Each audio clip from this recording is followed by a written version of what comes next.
Mobarak. He is the Global Sumud Flotilla's East Coast media spokesperson. Thank you so much for being with us on the program. So there are reports of drones flying above this flotilla, which is reportedly in what's been described as the red zone. What's the current state of the flotilla at the moment? Well, people are in good spirits. They are prepared from the training that they've had. And, nobody knows what to expect from Israel. But they have had much training, and they are ready and willing to be there for the sake of Gaza. And hopefully their spirits are high, that they are hoping to actually break the siege. Walk us through the different scenarios that they could potentially face with Israeli authorities as they approach Gaza. Well, there's always a potential of arrest, what we've seen before on other flotillas. Israel is known for their violence, and so we don't know exactly, 100% what to expect. But they could be they could unfortunately be killed, and these people know that that might be something that could happen, but they are willing to take the risks. They know what the risks are. Israel is not to be trusted. We've seen that time and time again.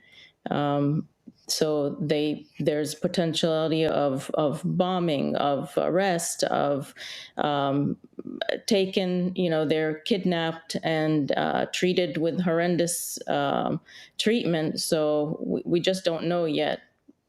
I think it's important to inform our viewers that Israel has previously killed activists that have been on a similar flotilla named the Mavi Marmara years ago, that was on the same mission to break the siege of Gaza. And I understand that there are aid vessels that are accompanying the flotilla from a couple of countries.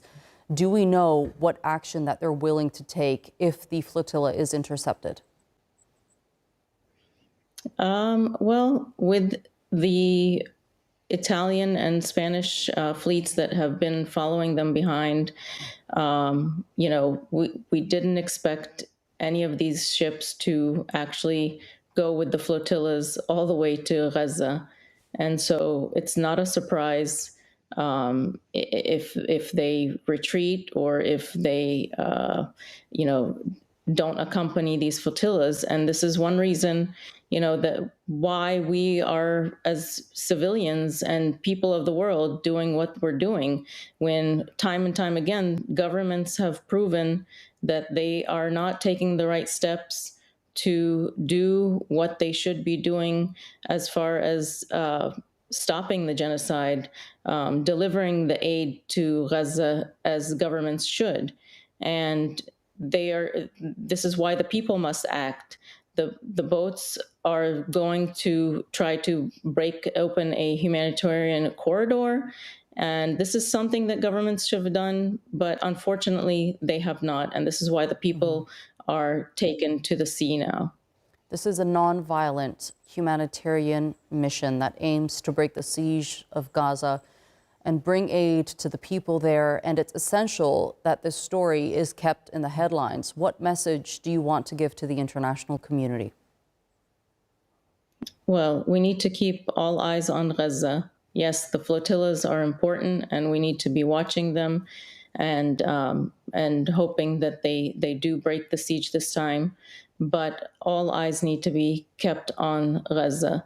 The siege is not forgotten. The people in Gaza are not forgotten.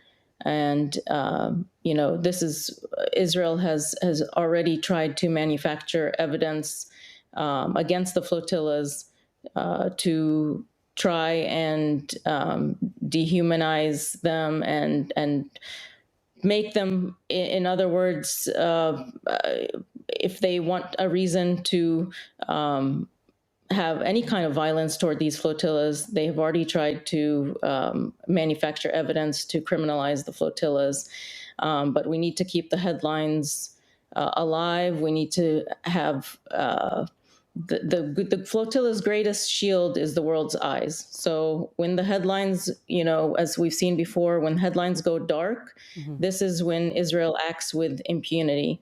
And they've seized boats, sabotaging ships, and silencing participants without consequence. So we need to focus mainly on trying to break the siege for the people of Gaza. Okay, the Global Sumud Flotilla's East Coast media spokesperson, Mobarak, thank you so much for being with us here on TRT World. Thank you.